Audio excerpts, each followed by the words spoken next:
Bom, boa tarde, então, boa noite a todos, boa noite para a Priscila, né? Ela está lá Aqui já é boa noite. 4 horas depois. E nós estamos hoje aqui com mais um Palestras de Geocultura, né, que é promovido pela Comissão de Cultura e Extensão do Instituto de Geociências da USP.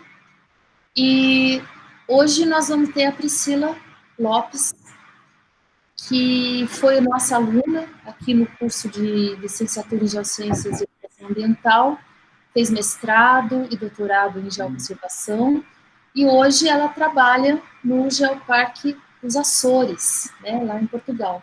E ela vai falar um pouquinho, então, sobre esse geoparque para a gente, os aspectos da geodiversidade, da cultura, da história, e muito obrigada pela presença de todos. Vamos lá? Vamos lá.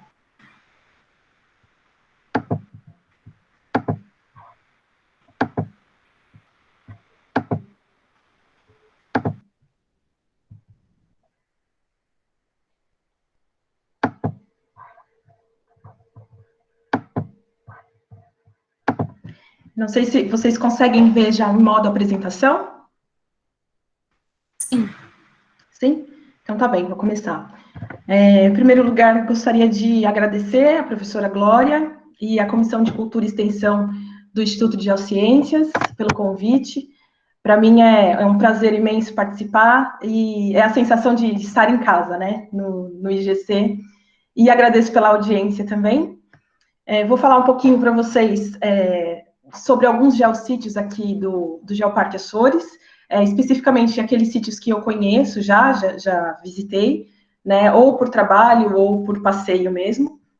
E ao longo da minha apresentação vou falar também alguns aspectos históricos e algumas curiosidades aqui do arquipélago. Algumas informações sobre a área, né? O arquipélago dos Açores é uma região autônoma de Portugal, que está localizado no Oceano Atlântico Norte, em uma tripla junção entre placas tectônicas, entre a placa norte-americana, eurasiática e africana, e está distante da costa portuguesa, né, de Portugal continental, cerca de 1.800 quilômetros. Tem uma área administrativa de 2.324 quilômetros quadrados de superfície terrestre, mais 938 mil quilômetros quadrados em área marinha. Os Açores é formado por 9 ilhas, né?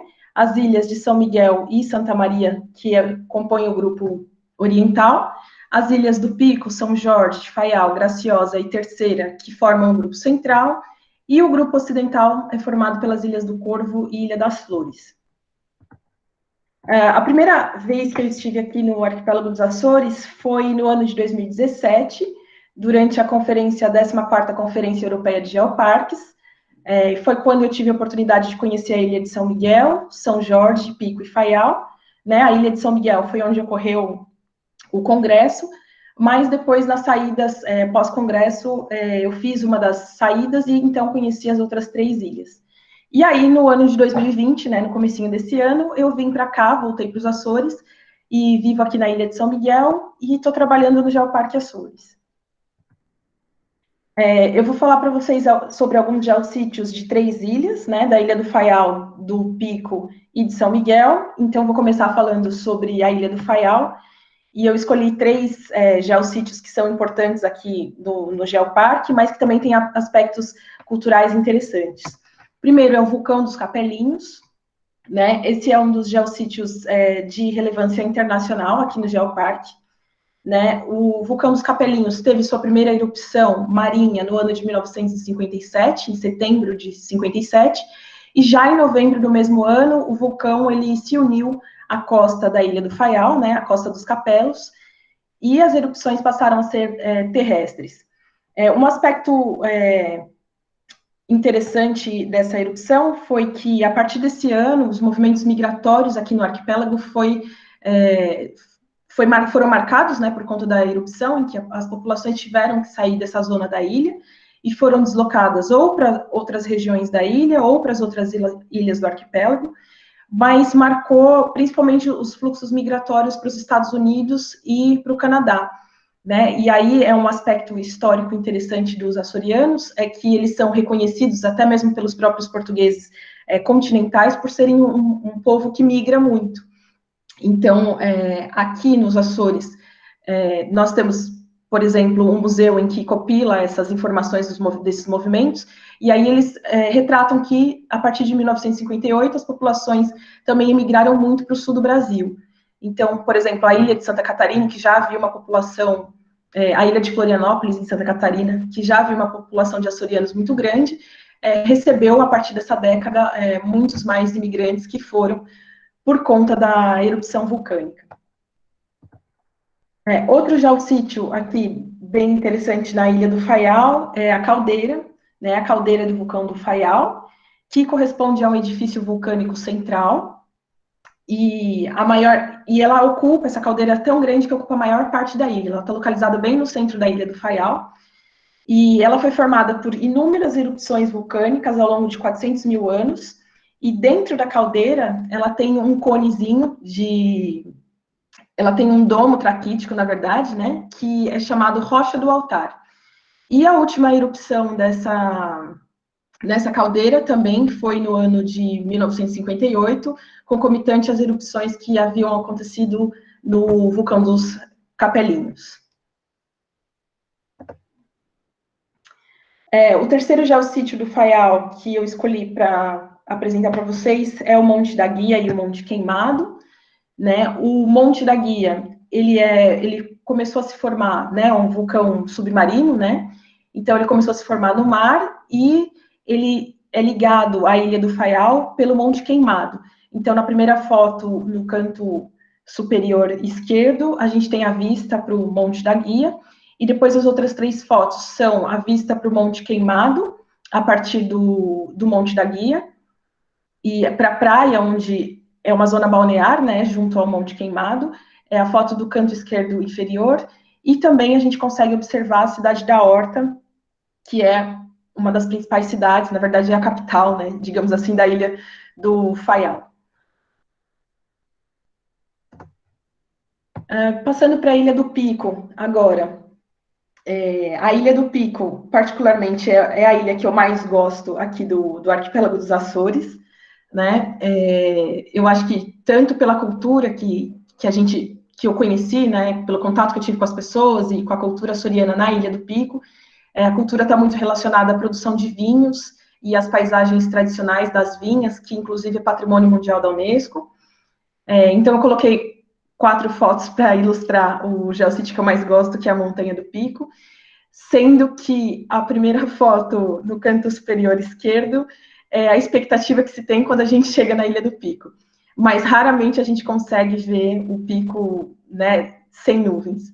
Então, as outras 2 fotos mostram outras 2 experiências que eu tive, indo para visitar o pico, mas estava encoberto, e aí a última foto no canto inferior direito foi a única vez que foi esse ano, em 2020, que eu consegui ver a Montanha do Pico descoberta.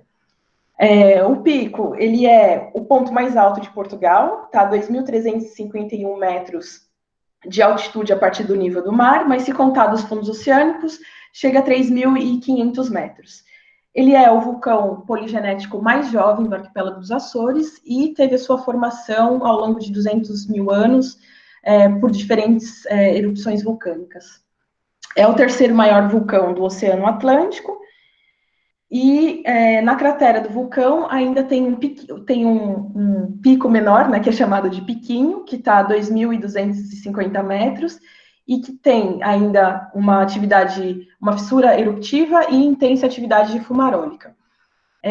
Quando a gente sobe junto à Montanha do Pico, tem lá um centro de interpretação, que chama Casa da Montanha, em que são monitorizados todos os percursos que se faz para a visitação da montanha, né? Já existe uma capacidade de carga, né, calculada nesse geossítio para que se possa visitar, e só se pode visitar atualmente com guia.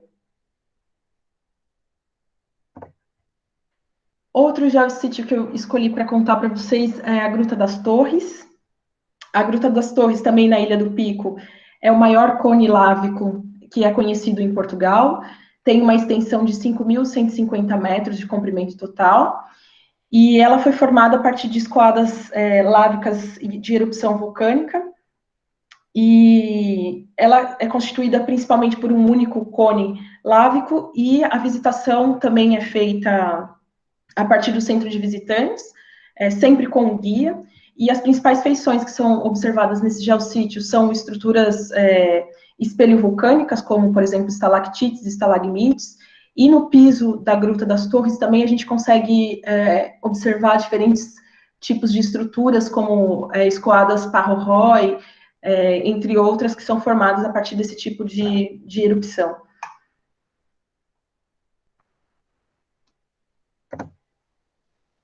Outro geossítio na região do Pico, na Ilha do Pico, é o Lagido de Santa Luzia. Esse é na verdade, a zona dos Lagidos do Pico é uma zona muito extensa da costa, né, na Ilha do Pico, e especificamente nessa região do Lagido de São Luzia. Ela corresponde a um extenso campo de quilômetros de escoadas lávicas basálticas, e que tem principalmente o tipo de escoada que forma as lavas Parro-Roy. Então, essas duas fotos são fotos do mesmo ano, são de 2017, e as fotos menores são fotos que eu tirei em 2020, e que, na verdade, são exemplos de estruturas que a gente encontra nos lagidos. Os lagidos está muito perto de uma zona em que se tem paisagens preservadas, né, as paisagens da vinha, e que se cultiva diferentes castas de uva para a produção local de vinho da Ilha do Pico. Ainda um outro, esse não é um geossítio, mas é um percurso de pedestres em que se pode observar algumas estruturas na Ilha do Pico. Por exemplo, essa lagoa, que é a Lagoa do Capitão, ela tem um percurso de pedestre que tem extensão de quase 10 quilômetros, né, ao redor da lagoa, e que tem o grau de dificuldade médio. E esse percurso ele é feito junto à Montanha do Pico, né, e é o lago mais importante da ilha. Essa lagoa ela se formou condicionada a uma falha geológica, né, a falha do Capitão, e essa falha é uma das principais estruturas que se vê na Ilha do Pico, embora eu nunca tenha visto, né, o espelho a escarpa de falha que é possível observar. Sobre a ilha de São Miguel, o primeiro geossítio é a Caldeira das Furnas. Esse geossítio ele é o mais importante do inventário de sítios geológicos que existe aqui na ilha de São Miguel, aqui no arquipélago dos Açores, né, é o que tem maior relevância científica. E a caldeira ela corresponde, né, a um edifício vulcânico que foi formado ao longo dos últimos 800 mil anos, né, é um vulcão, a caldeira é muito grande, gigante, em que tem um desenvolvimento de uma lagoa dentro, que é a Lagoa das Furnas, em que, por incrível que pareça, a água dentro da lagoa é quente, e ao redor da lagoa, em toda a zona da cratera, da caldeira, a gente tem intensa atividade fumarólica.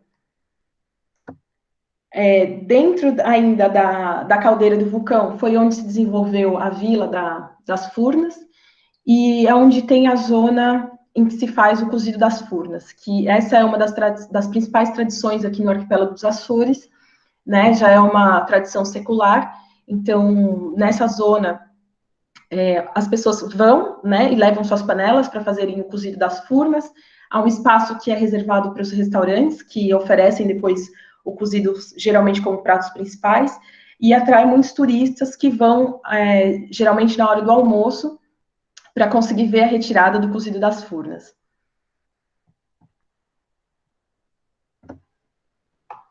O outro sítio que eu escolhi para contar também é a Caldeira Velha. Ele está localizado mais no flanco norte da ilha, entre o Vulcão do Fogo e as Furnas, né? A Caldeira Velha é uma região de vulcanismo secundário, em que a gente tem a presença tem intensa atividade fumarólica e a presença de lagoas, mesmo sendo formadas, de represas. Então, quando a gente chega na Caldeira das Furnas, existe um centro de interpretação que conta um pouco sobre o desenvolvimento desse vulcão e de toda a região, tem algumas informações a respeito dos vulcões dos Açores. e há também pequenas represas que foram feitas artificialmente, em que as pessoas conseguem fazer o banho nas águas termais. Também há um trilho, né, da Caldeira Velha. Atualmente, esse trilho ele foi interditado devido às condições de mau tempo que aconteceram desde o ano passado, com a passagem do Lorenzo, né, do furacão aqui, mas depois eles não reabriram para uma manutenção, e aí com a pandemia ele foi fechado e ainda não foi reaberto, é o que eles informam no centro de interpretação.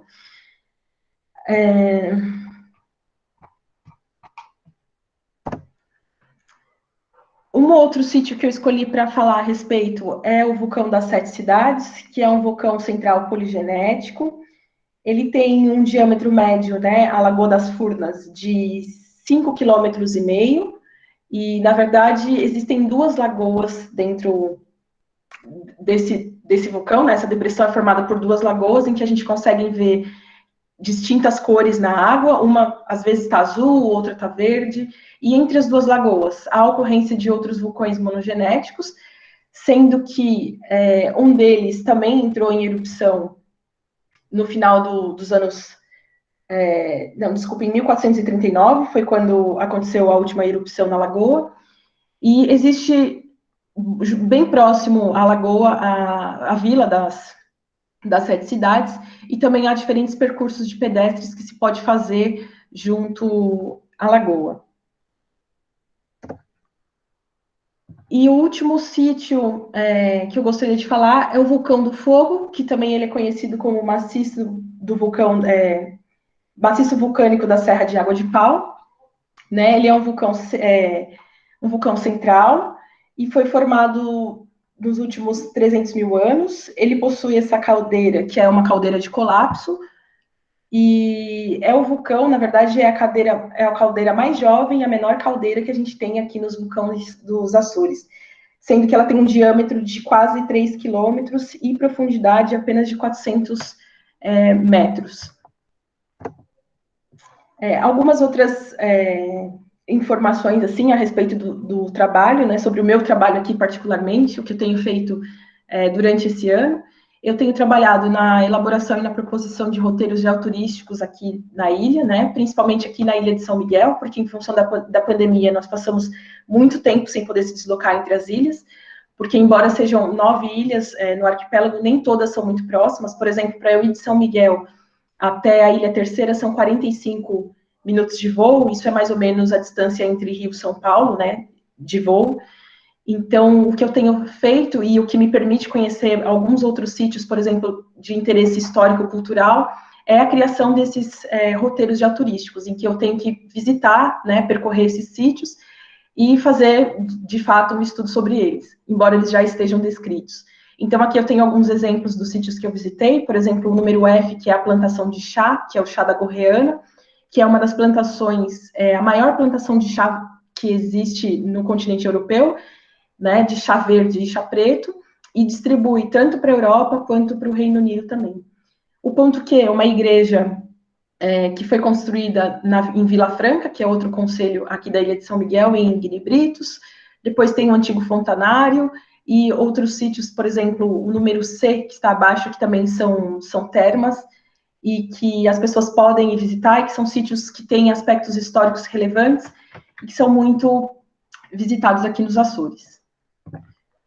E é isso que eu queria apresentar para vocês. Não sei se...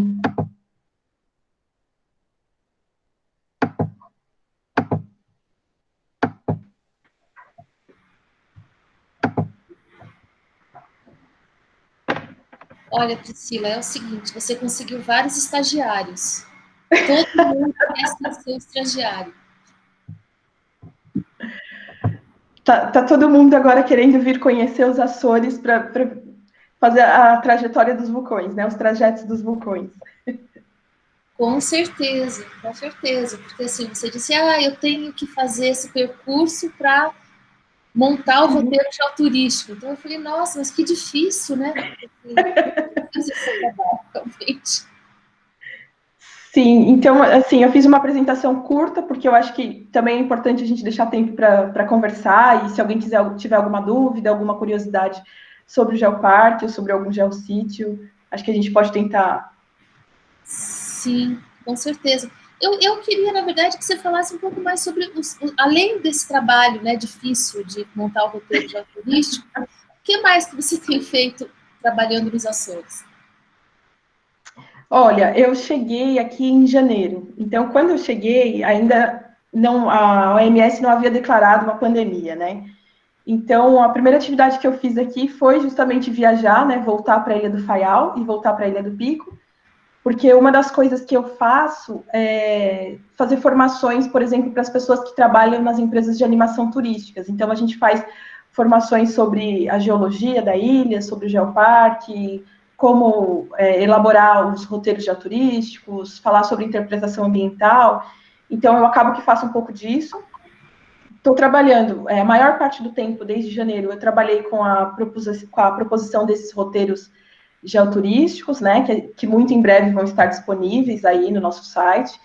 A gente está trabalhando com a elaboração de folhetos também e materiais para disponibilizar sobre esses roteiros que a gente está criando, porque uma das coisas que a gente tem feito é colocar os totens nos geossítios, para não precisar estar sempre colocando placas, essas coisas. Então, em cada geossítio tem um totem que a gente coloca, e aí lá tem o QR Code em que a gente tem as informações sobre eles, fotos e tal. Então, eu também tenho trabalhado nesse material.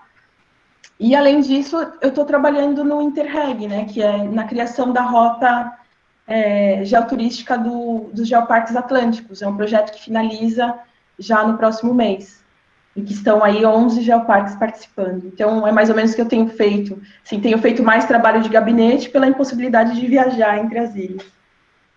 Sem dúvida. A Eliane perguntou se você já comeu cozido.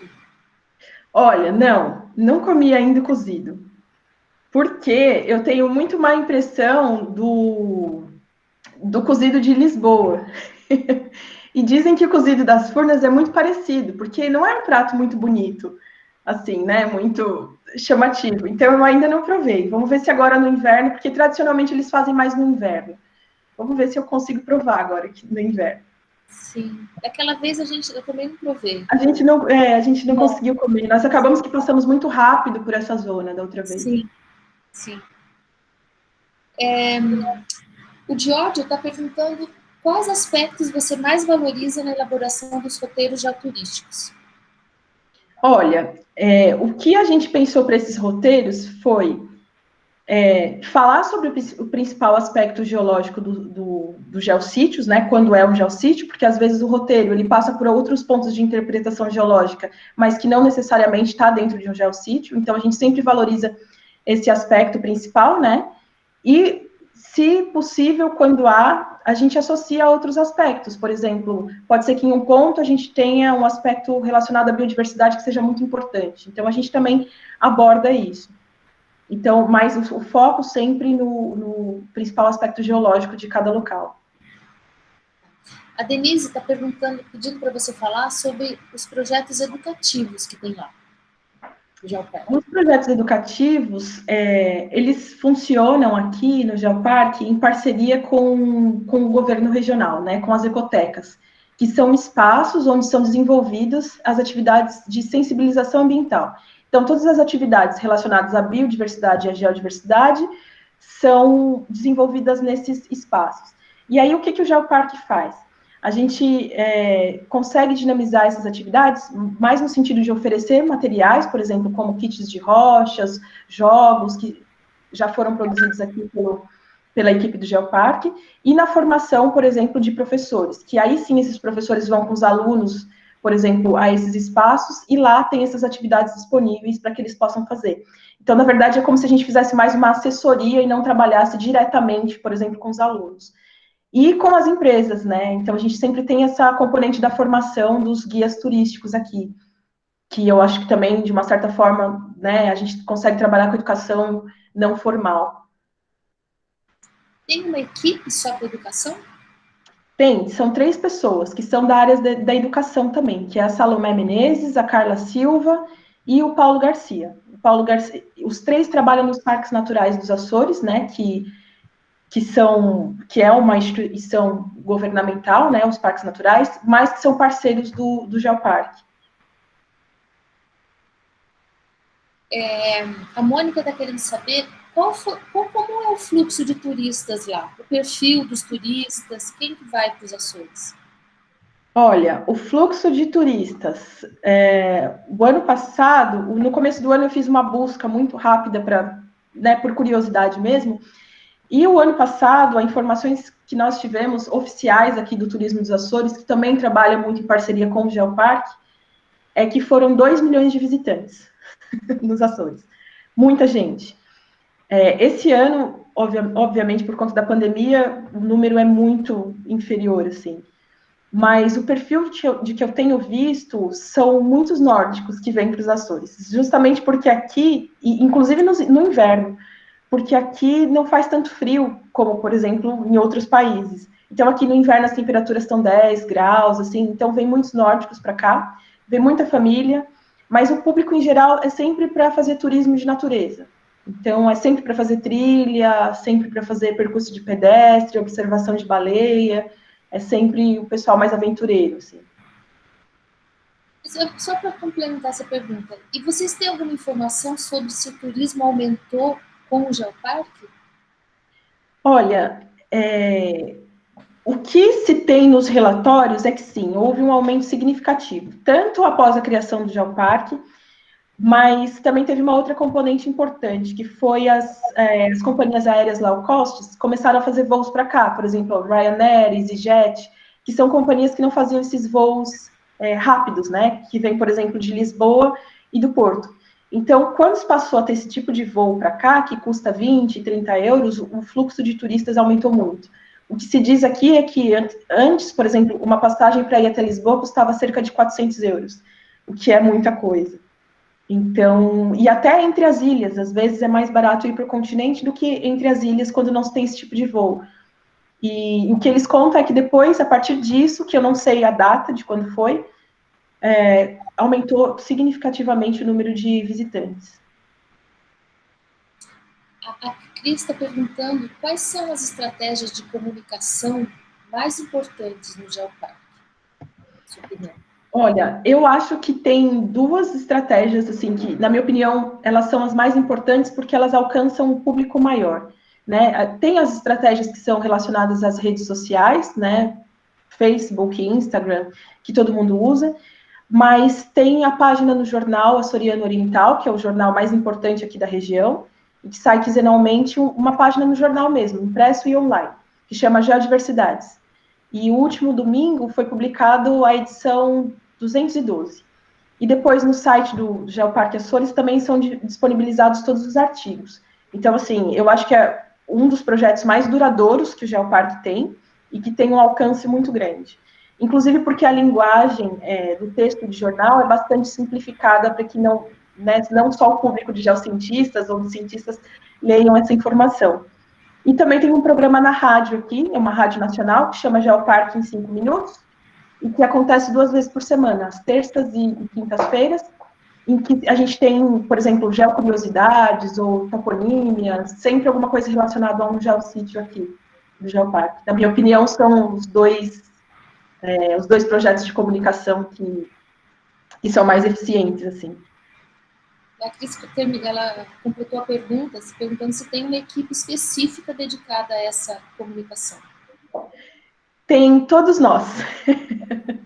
Todas as pessoas contribuem, por exemplo, no Açoriano Oriental, mas, claro, passa por uma revisão do professor João Carlos Nunes, que é o coordenador científico, e também por uma edição do próprio jornal. Mas ela tem, né, esse plano, né, esses projetos de comunicação tem a participação de toda a equipe. Por exemplo, eu trabalho nas questões mais ligadas à geoconservação, então eu faço contribuições nessa área. O pessoal do educativo faz mais as contribuições das atividades educativas que estão sendo realizadas com os parceiros. Então, tem sim a contribuição de todos da equipe e mais uma revisão do jornal, do próprio jornal. quando você fala em contribuição, um texto, você manda um texto? Texto, por exemplo, a descrição de um geossítio, as fotos, ou geocuriosidades, né, em que a gente fala de geossítios, tem lá uma seção de destaque que se conta, por exemplo, algumas atividades, algumas coisas que estejam acontecendo na rede europeia de geoparques ou em outras redes, e tem também sempre uma pequena coluna em que fala em um geoparque, no outro geoparque do mundo. Então, por exemplo, já saem notícias sobre o geoparque na China, a gente coloca também. Então, assim, é uma coluna que é formada por vários tópicos que são alimentados quinzenalmente, de acordo com as atividades que a gente tem notícias e que tem desenvolvido.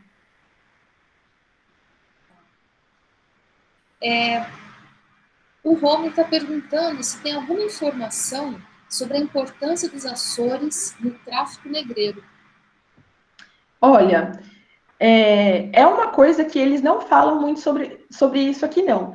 Existe um museu aqui na Ilha de São Miguel, que chama Museu da Imigração, e que eles contam muito sobre esses movimentos migratórios, por exemplo, a saída dos açorianos para o Brasil, né, principalmente para Florianópolis, para os Estados Unidos, para o Canadá, e o que eles contam muito é sobre, né, a década de 50, em que os Açores tentou se desligar de Portugal e ser um país, e tiveram apoio dos Estados Unidos por conta de ter uma base militar aqui na Ilha Terceira, mas eles contam muito sobre isso, não contam sobre, por exemplo, tráfico negreiro, não conta sobre as migrações que tiveram entre as Canárias e os Açores, ou até mesmo a vinda dos portugueses para cá, não se tem muitas informações. Eu, pelo menos, não tive contato com muitas dessas informações em nenhum museu, nenhum centro de interpretação. A Sofia está perguntando o que é feito para reduzir o impacto do turismo nos geossítios. Tem estudos? Olha, assim, aqui o que se tem, né, como Portugal não tem uma legislação específica para a proteção dos geossítios, mas tem uma série de outras áreas classificadas de áreas protegidas, então se usa dessa legislação para tentar proteger e conservar os sítios. Então, por exemplo, o que nós chamaríamos de plano de manejo, né, um documento que diz o que se pode fazer ou não em cada local, também é aqui. E de acordo com esse documento, eles conseguem limitar algumas visitações. Por exemplo, para as cavernas, né, já existe estudos de capacidade de carga. Agora, para os outros sítios, é um dos projetos no qual eu trabalho aqui, que também vai ser finalizado esse ano, que é um projeto piloto, justamente para a gente conseguir definir a capacidade de carga nos geossítios aqui dos Açores. Então, foram selecionados 10 sítios, né, os mais representativos dos 121 que compõem o arquipélago, que compõem, né, o inventário do arquipélago, e a gente está tentando chegar a um modelo para definição de capacidade de carga. E lembrando que também já existe um plano de gestão para os sítios geológicos, que foi resultado da tese da Eva Lima, né, que inclusive ela fez durante o período do monitoramento dos sítios, mas não foi implementado ainda. É algo que existe, mas não funciona na prática. Mas existem planos para implementar isso? Ou não? É algo que parou, assim? Por enquanto foi algo que parou, né? A Eva terminou o doutorado. Esse ano é ano eleitoral aqui, então a mudança de governo, há muita coisa. E embora o Geoparque tenha a intenção de fazer, né, implementar esse tipo de ação, é tudo muito incerto por enquanto. Então, eu acho que é uma coisa que vai acontecer, mas não já. Daqui a alguns anos, talvez, eles consigam implementar alguma coisa assim. A Elis quer saber como foi e como está se dando a relação da comunidade local com o Geoparque. E como o Geoparque vem ajudando a preservar a cultura e o patrimônio natural. Então, uma das coisas que mais me surpreendeu positivamente aqui é que os açorianos têm uma identidade cultural muito forte. Tanto que eles não se dizem portugueses, eles se dizem açorianos. Né? E assim, para eles, a melhor coisa que existe é a cultura açoriana. E muitos dessas pessoas, assim, não conhecem o Geoparque, não sabem o que é o Geoparque, para ser sincero. Como acontece em vários outros locais também, em vários outros geoparques, que a gente sabe que acontece. Mas as pessoas que conhecem e ajudam no Geoparque, funciona sempre aquela coisa. Quando é um monitor, ele sempre que vai falar de um geossítio, ele aborda aspectos da cultura local, tem os parceiros também, por exemplo, quando a gente chega na plantação de chá, no chá da Borriana, tem todo um centro de interpretação que conta como é a cultura do chá, como chegou aqui nos Açores. Então, essa abordagem do aspecto cultural é muito forte aqui, da identidade cultural. Então, acaba que está associado em tudo que se faz, seja no Geoparque ou não. Então, nesse sentido, eu acho que acaba que já está inserido no Geoparque. Não sei se respondi a pergunta. Acho que sim. Priscila, existe turismo de vinho aí? Olha, turismo específico de vinho não existe, mas quem vem aqui acaba que cria um roteiro de vinho, porque, embora aqui os vinhos não sejam tão, uma coisa que chama tanta atenção como é em Portugal continental, há os vinhos do Pico, né, os diferentes tipos de vinho, e também há muitos licores também. O licor de amora é uma das coisas que todo mundo vem e quer provar o licor de amora. Eu, particularmente, não tenho conhecimento de nenhuma rota específica. Porque existem rotas, né, em Portugal relacionando a rocha, esse tipo de solo, com a casta da uva. Então, sim, aqui eu não tenho conhecimento. Embora as vinhas do Pico seja, por serem já patrimônio mundial da Unesco, é um local onde todo mundo vai visitar e sem dúvida faz as provas. Inclusive no Pico tem o museu, né? O Museu do Vinho. Sim. Então, olha, fica aí uma dica, um roteiro geoturístico para o vinho, para os vinhos dos Açores. Priscila, você que está aí elaborando os roteiros, já pode pensar no vinho. Alguém mais tem alguma pergunta que fazer? Pode fazer no microfone, se quiser. Não tem problema. A gente pode falar também.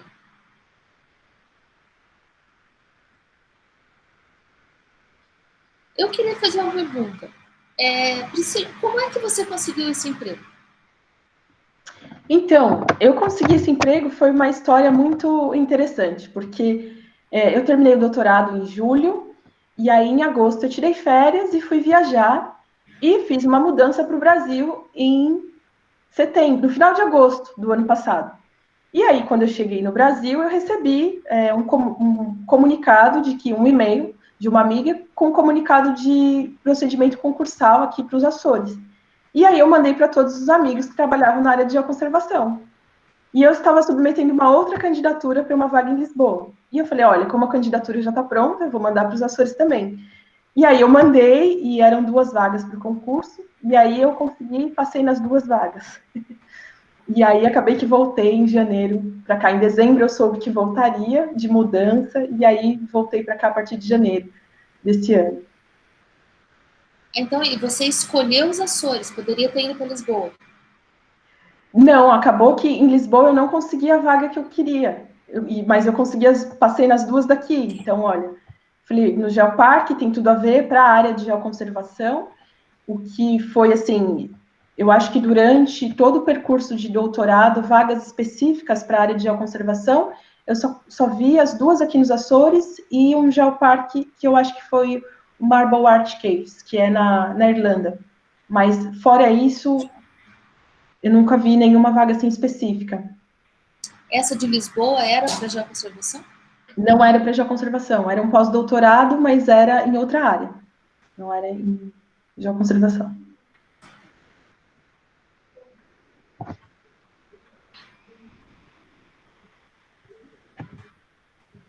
Alguém quer perguntar alguma coisa? Pode falar.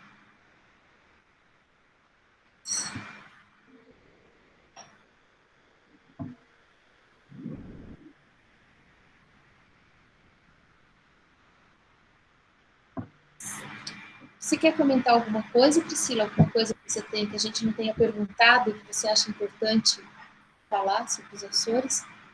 Não, eu acho que basicamente tudo. Infelizmente, não consegui viajar mais entre as ilhas. A meta é conseguir antes de voltar para o Brasil, conhecer as 9 ilhas. Por enquanto, eu conheci 4. Vamos ver se eu consigo atingir essa meta. E basicamente é isso, assim. Quem quiser vir visitar, serão todos bem-vindos quando as coisas estiverem melhores, né? Você mora onde aí? Aqui eu moro em Ponta Delgada, em São Miguel. Ah, tá. Em São Miguel.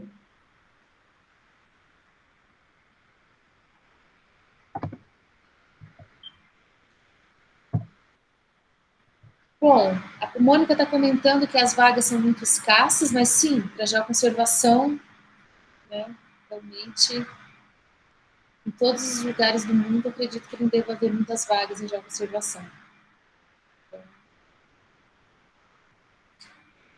Olha, tem uma pergunta aqui da Elis. Ela gostaria de saber a relação das mulheres artesãs, como é a participação aqui no Geoparque. Há alguns sítios de interesse histórico e cultural, e talvez a Glorinha lembre que nós visitamos alguns que eram uma espécie de tear, de pessoas que trabalhavam com tapeçaria. Então, existem alguns parceiros do Geoparque que são artesãos, mas eu não sei especificamente a relação das mulheres, se são mulheres, se não são. Eu não tive muito contato com os parceiros, principalmente porque desde que eu cheguei ainda não se pode viajar muito, né? Então eu não saberia responder precisamente, assim. Ela pergunta também se tem geoprodutos relacionados ao Geoparque. Então, na verdade, existem os parceiros, por exemplo, o Chá da Gorreana, que é um dos principais parceiros aqui, de Porto Formoso também. Existem os biscoitos bombas, existem uma série de geoprodutos, existem os produtores de queijo, né? Tem fábricas de queijo que são parceiras do Geoparque, mas o Geoparque está em processo de adesão da marca Geofood também. Então, esses parceiros provavelmente vão aderir a essa marca, que é específica, né? E eles pretendem expandir para os demais geoparques, alcançar até 2023 pelo menos 30% dos geoparques aí que tenham a marca. Então, provavelmente esse número também vai mudar de parceiros que têm a marca não só dos Açores, mas do Geofood. O Geoparque tem trabalhado o conceito de ODS? Tem trabalhado nas atividades educativas, mais especificamente. Assim, nas atividades que são desenvolvidas com os professores, porque essas atividades não são, por exemplo, só em relação à geodiversidade. Então, é bio e geodiversidade. Então, acaba que nesse contexto são trabalhadas. E quando são, por exemplo, atividades de estudo do meio nos parques naturais. Mas eu, particularmente, não tenho contato com isso, nem com essas atividades, nem com esses conteúdos que são trabalhados, porque quem se dedica a isso é mais o pessoal do educativo, né? Mas é uma das questões em que se pensa novas formas de abordagem que tem sido tão requisitada. Sim. E também a relação com os oceanos, porque essa é a década do mar e oceanos. Então, também é mais uma coisa que a gente deve pensar meios e estratégias para tentar abordar aqui no contexto do Geoparque. Sim. Que tem algumas áreas que são áreas foco do Geoparque, né? A questão que eles falam das mulheres, a questão agora do desenvolvimento sustentável, dos 17 objetivos. Então, sim, tem algumas áreas que realmente o Geoparque trabalha normalmente, né? Então, de alguma maneira, vocês trabalham com isso, mas mais sim, área... indiretamente sim, mas não, por exemplo, em pontuar isso está relacionado a tal objetivo diretamente. Então, eu acho que assim, o trabalho é feito de uma forma indireta, né? Embora contenha os 17, alguns dos 17 objetivos.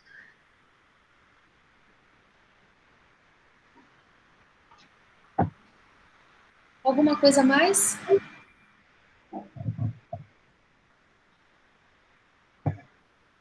Bom, eu adorei a piscina, né? Eu sempre vi vários locais que a gente visitou daquela vez, né? Em 2017, né?